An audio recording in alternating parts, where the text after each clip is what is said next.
Hello, my name is Thomas. Welcome to British Culture. Albion Never Dies. Today I'm talking about the Britishness of Indiana Jones, and that is thanks to a listener, David. David, thank you very much for suggesting it.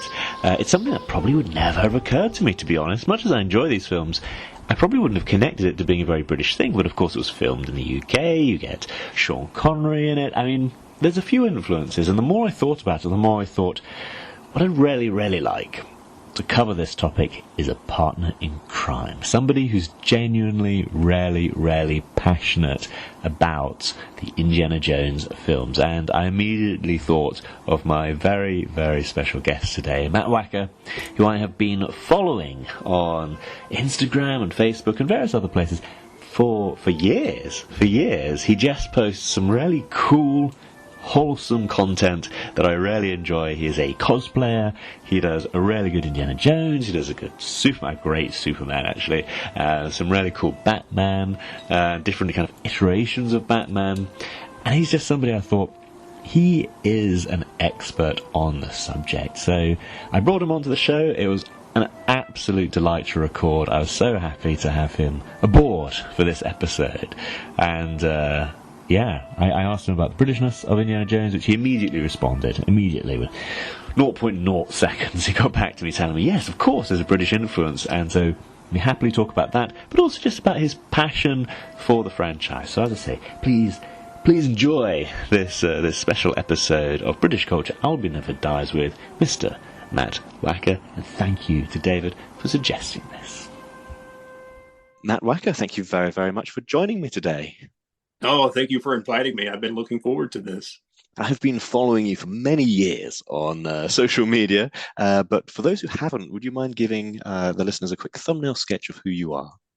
Oh, of course. First, thank you for that. Very humbled when I get to talk to people like yourself who have followed my antics on social media, on Instagram.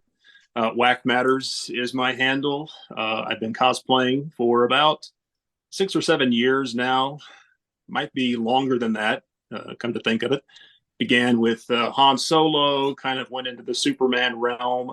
Now I primarily focus on characters like Batman, which is what I think I'm most publicly known for, my depiction of the comic book version of Batman. And of course, Indiana Jones, which I believe is why I'm here today. So. Absolutely. A listener asked me if I could cover the Britishness of Indiana Jones, and I must admit, it threw me for a moment. I've always thought of it as a very American kind of big adventure.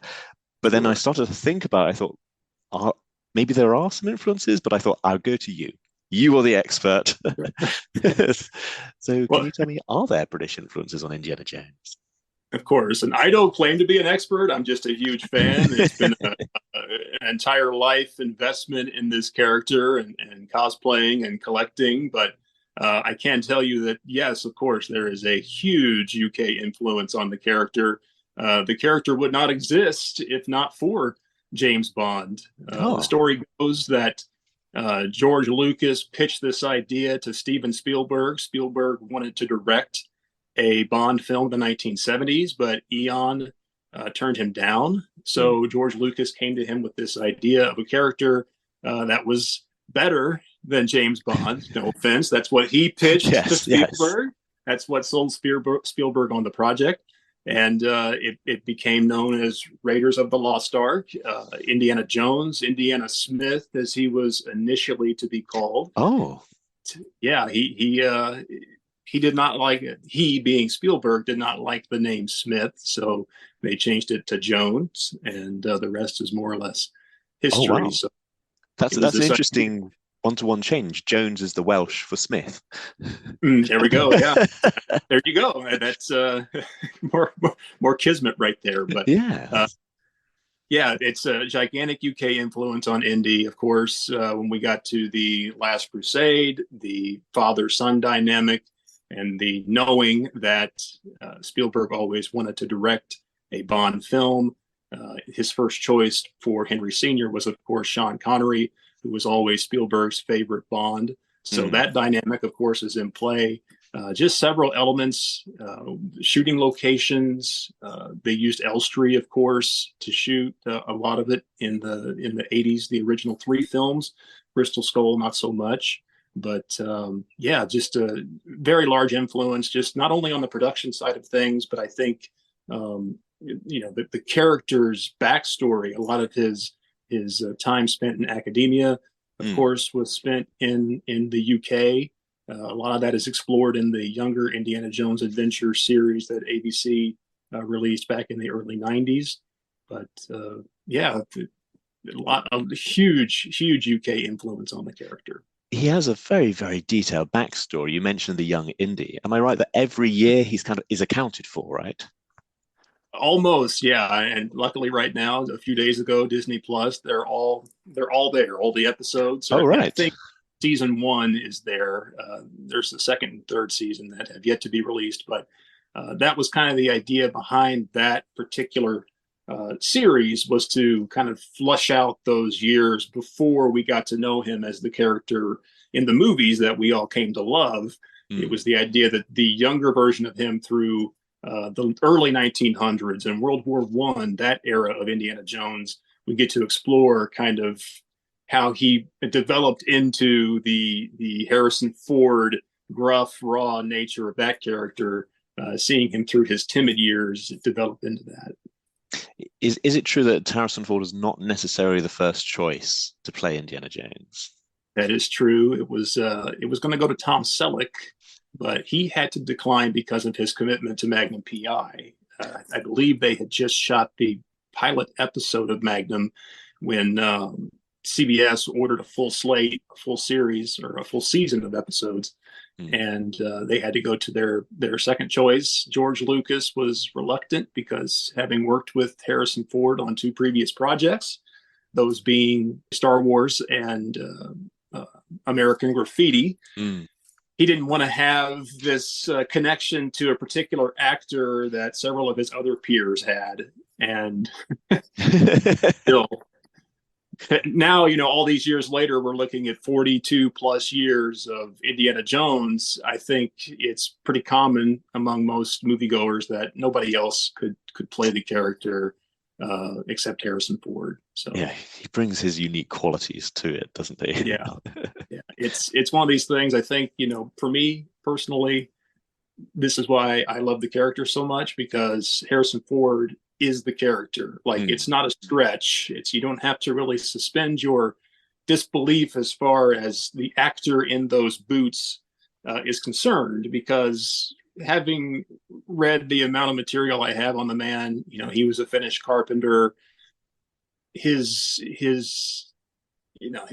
own raw ability, his personality really shines in that particular role. Like, it's very fitting for the man to be the character. One of the things I find interesting about Indiana Jones, especially if we look at him as a 1980s hero, right, is that against that kind of slew of, Arnold Schwarzenegger and the other one, Sylvester Stallone, I know his name. Yeah. Like, Indiana Jones doesn't just punch through every situation. He's not perfect. Like, he has his flaws. And I think that's also something very endearing to audiences, especially during that time. There were so many movies. You mentioned Schwarzenegger and Stallone, like the big muscle-bound guys of the 80s who, there were, big explosions, but it was always the muscles were rippling through the shirts, and a lot of over-the-top antics, which is not to say that Indiana Jones doesn't have those things in its own right, but at least the character, the person that we are there to watch, again, is making it up as he goes. Like, he doesn't have it figured out. He's more of a commoner. He's more planted in academia, and he loves archaeology, and he loves to search for these artifacts that belong in museums, but he has to do it in his own way. And it's just an adventure that again is very raw, and it unfolds in a very magical way with a character that we don't expect to have for him to have it figured out. He has to just kind of figure things out, because it's every experience like that, every adventure is of course rife with new obstacles. Absolutely, as life generally. Yeah, of course. I'm This is interested. true. You describe he is kind of rough around the edges. I mean, we see it in Mhm. the great leather jacket he has and so on. Yeah, Um, stylistically, that's quite a contrast from James Bond. Um, although we do see his glorious ivory dinner jacket. it's true. That's true. Again, that was influenced by James Bond, of course. hmm, The opening scene in Temple of Doom, where when he shows up in 1935 Shanghai, of course, he's wearing the thinner jacket with the red rose on his lapel, and that was all a callback, of course, to Sean Connery in James Bond. hmm, Again, just more that influence that those films had on Spielberg and the stuff that he wanted to implement in Indiana Jones. But in terms of the fedora hat and the leather jacket, those elements, which of course are not akin to anything that was in the Bond films, hmm, that was all really the brainchild of Lucas himself. He was inspired by those serials from the 1930s. He wanted this character to be firmly planted in the 30s, of course, with the uh, cultural happenings of the time, hmm. World War era, but also what those characters, a character like this, what they would have dressed as during that time. And a lot of references, of course, came from those old action serials that folks would go to the theaters to watch, when they were trying to get their information, in prior to the television era, so to Hmm. speak. But yeah, There is a lot of historical detail within the films and the TV show. And the TV sure. show, right, it was kind of the love of George Lucas, right? I mean, it's a lot bigger than the standard TV show of the time in terms of Yeah. scale and scope. Yeah, it was, especially for its time, the early 90s. I mean, every episode was like a theatrical runtime. It was 90 minutes or more usually. And for ABC back in the early 90s, when, that era, of course, we're used to sitcom television, 30 Mm, minutes, more consumable episodic television. George Lucas wanted to really do this with grandeur because of the amount of care that he had for the project and the character. And again, really kind of fleshing out that backstory for Indiana Jones. yeah, it feels like kind of the Netflix production before Netflix came along. That's true. That's absolutely right. And again, one more UK connection. I know Daniel Craig was actually in one of the early episodes of that series. Oh, So was for it? I anybody, didn't know that. yeah, he makes an appearance. So there's that connection as well. Again, that was before Craig was Bond, but did he Hmm. become? But was that one of the influences that maybe helped him get Bond? We don't know, but He had a run of playing kind of TV villains in the yes. UK for quite some time. I think Sharp was the most memorable one for me. Um, Mhm. yeah. Oh, are there any other interesting crossovers there? We've got two Bonds. Uh, I'm sure there are. I mean, I know that series had a ton of cameos. It's kind of like Mm. stars before they were stars. It was one of those Yeah. series where you would get an actor who would come in and had maybe been in a few commercials or maybe some time on Broadway, things like that, and then in the case of someone like Daniel Craig, of course, they become a global superstar because they're James Bond. So I know there are several examples of that. I can't really. That one, No of course, worries. came to light because of what we're speaking. Yes. I can't really think of off the top. No worries. No worries. I'm curious to know why does the series particularly speak to you? As it clearly does. It clearly does. Well, I mean, it's just one of those things. I honestly, and I tell people this all the time, like Harrison Ford, those movies. I mean, that's Indiana Jones to me. I appreciate Mm, the additional content. Of course, I'm ecstatic for this fifth movie. mm, But I think it's just it's that investment made in a character. Because of, in my case, growing up with him, there was a family dynamic there. My dad also loved Indiana Jones, and oh, my dad recently passed in January. So, thinking about all these things and seeing that series is now on Disney Plus, and getting the chance to go back and revisit. I mean, they've obviously been on home video, they were on VHS, they're on DVD, but of course, with the streaming platform, you just have to click a button and you can mm, watch it. And it's one of those things that I just appreciate the time that they put into it. You know, we just spoke about that. You know, George Lucas obviously cared enough about the character to go back and visit his youth, give us that backstory. And whether or not Disney will consider that to be canon, we don't know. I mean, of course, the series is on Disney Plus, and that could suggest that they're going to canonize what happened in those earlier years, but they might have their own ideas in place right now that we don't even know about in terms of how to continue the Indiana Jones legacy and story, much like they've done with Star Wars, trying to fill the gaps of the character's history and whatnot. Thank you very much for sharing that about, the father-son dynamic, right? Sure. In this film is really, really important. It's important in all of Lucas's work. Sure. Obviously very evident in Star Wars. A lot of people do gravitate to The Last Crusade as the best, perhaps the most heartfelt. Do you feel that way? Do you have a favorite?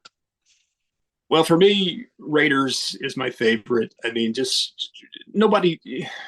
Of course, I was born after these movies came out, or at least after the first two were released. But for me, being kind of the film buff that I am, and working in video production, I can transplant myself. I can go back to that era and just imagine what it's like, 1980, when they're shooting this movie and they're shooting it very quickly, very raw. Just everything is trying to one take, cut, print, move on. That was Spielberg's whole motive. He wanted to get this thing done quickly. He wanted to make it fast paced, and it certainly is, and it holds up to today's standards. And when I look at just the aesthetic of that movie and the story, to me it's just the most beautiful piece of film that was made. It just, I don't know, it's something almost to me that's inexplicable why I love it so much. And the two that came after that with Temple of Doom and Last Crusade, I love them too, of course, but there's just something about Raiders to me that stands above them, and always will, for that matter. Is it Raiders where there's a scene on top of a roof in North Africa, and they had to pay the whole town to take down their TV aerials for a few hours? They could film that rooftop scene. These days it would be CGI or something, but they just had to do it for real and had to pay them out. Yeah. That's what we're at. To me, like, just knowing information like that, again, really speaks to wanting to put audiences in that period, making it realistic. So going above and beyond and doing things like that. I mean, certainly there are a couple of loopholes and things that are missed here and there, but again, for my sake, with the investment made, you turn a blind eye. Like, those things are just laughable, happy accidents at this point. So it's an oversight. We can look past that. Just appreciate the movie for what it is. And to your point, even Last Crusade, as you were saying, is I feel endearing because of that dynamic and the father and the son. Certainly my second favorite. I love that movie. Like I mentioned, my dad and I, we would watch that. It was one of the great bonding mechanisms between the two of us. We would always,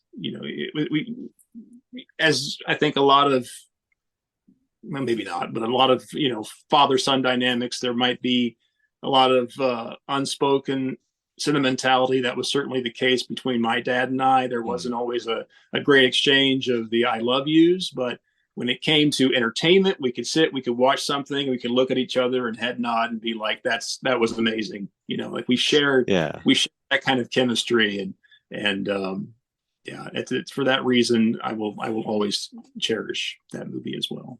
That's wonderful to hear. Thank you. That's it's something I hear in the Bond community a lot, that people grew up watching it with their dads. Yeah, of course. It's and I'm curious. Spielberg wanted to move fast, as you said. So he moved production to Elstree. That seems a curious choice to me. Yeah. Well, that's not, a lot of it was shot on location. Just a lot of stuff that would require a production studio or a sound studio. those elements were going to be shot at Elstree. And again, that was Lucas with his experience in Star Wars. He had to push for that. I don't think Spielberg was on board with that. I think Spielberg wanted to use Pinewood. All right.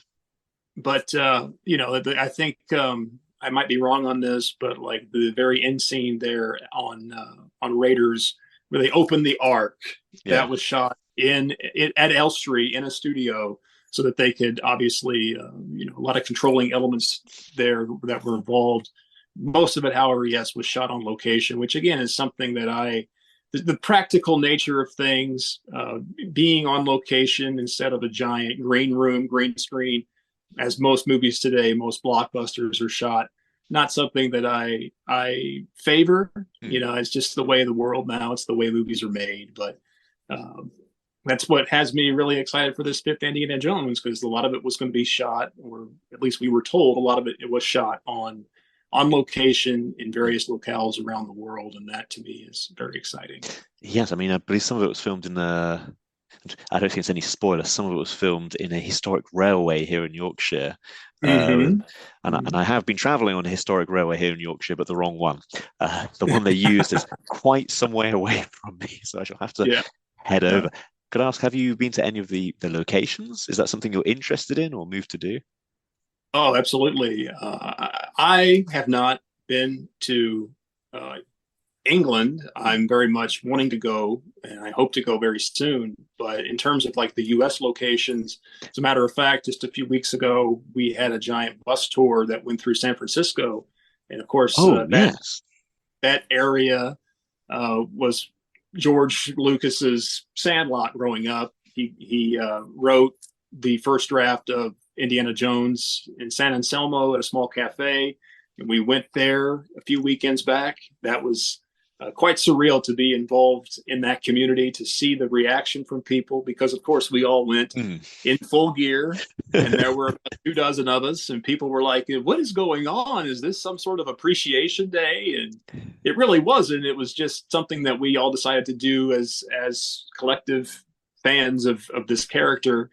And it's just San Anselmo has the home that was used in Raiders, Indy's house. And then all throughout San Francisco, we went to various locations, those being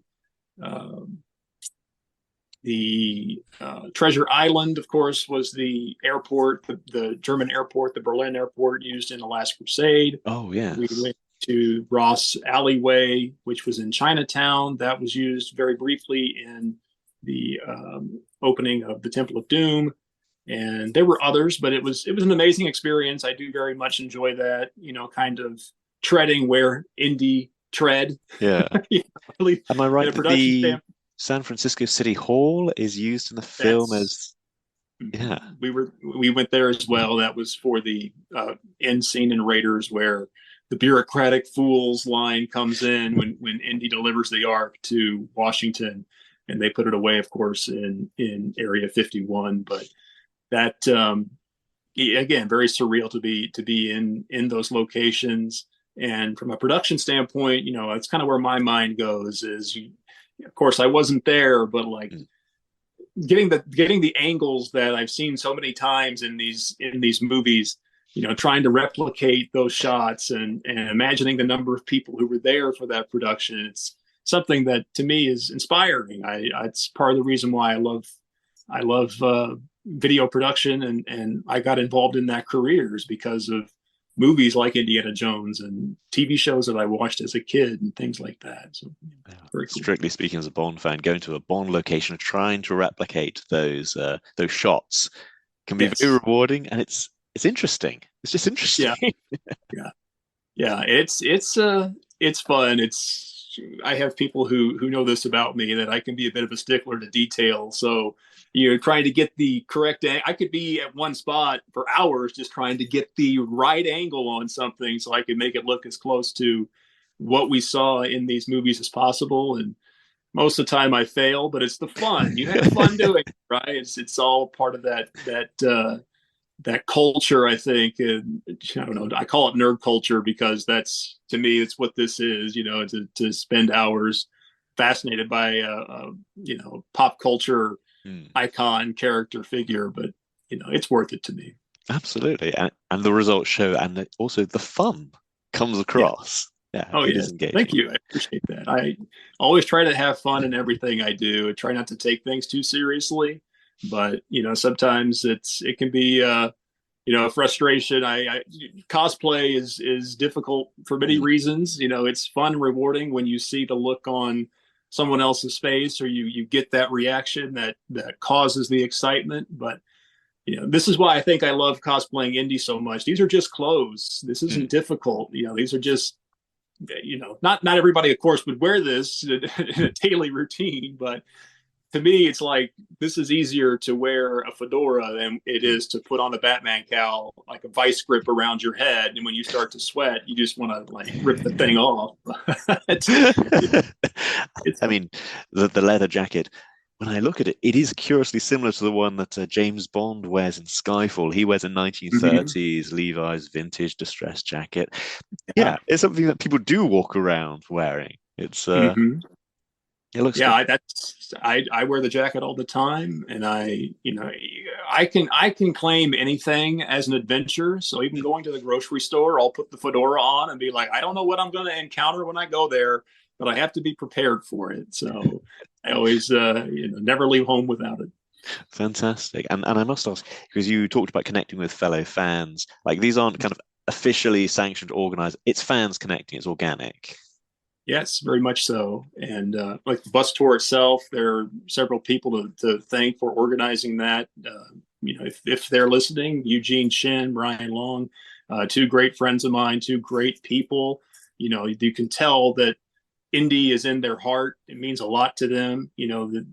What I do, I do because, of course, I'm a fan of the character, but there are others out there who have made an even greater investment, in terms of the gear that they wear, the props that they own. Some of them, make their own props, which I'm not at that level yet, but there's so much intimate care and detail that goes into what they do. And, just coming together as a group, other people who I have met just in my brief time here in California the last 2 years, so many people out here that are just genuinely good people. And to me, that's what also endears this character and this fandom to me is just being around those like-minded people and being able to share in these get-togethers, these meetups that we have, and connecting with them in that way. It's very motivating and very touching to me.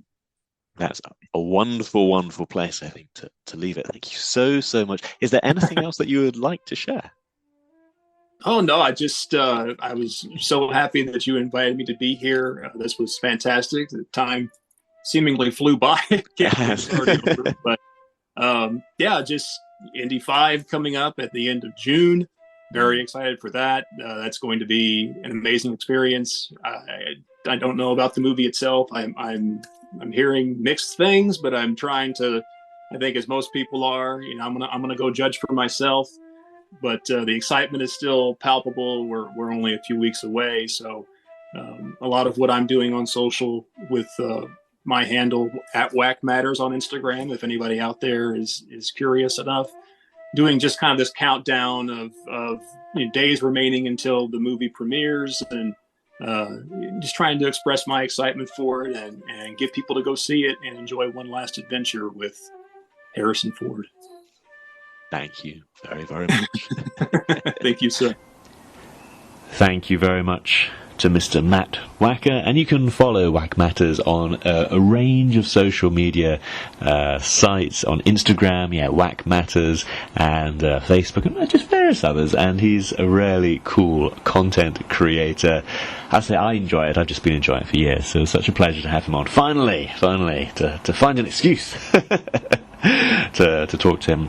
If you have a topic, I say this was suggested by a listener named David, so if you have a topic, then please do message me, and you can message me at Fleming Never Dies on Instagram, or just email me albionneverdies@gmail.com. I do requests. This was one of them, so if you have a topic, send me an email, and there are more listener requests coming up very soon. Again, thank you, Matt Wacker, and thank you for listening.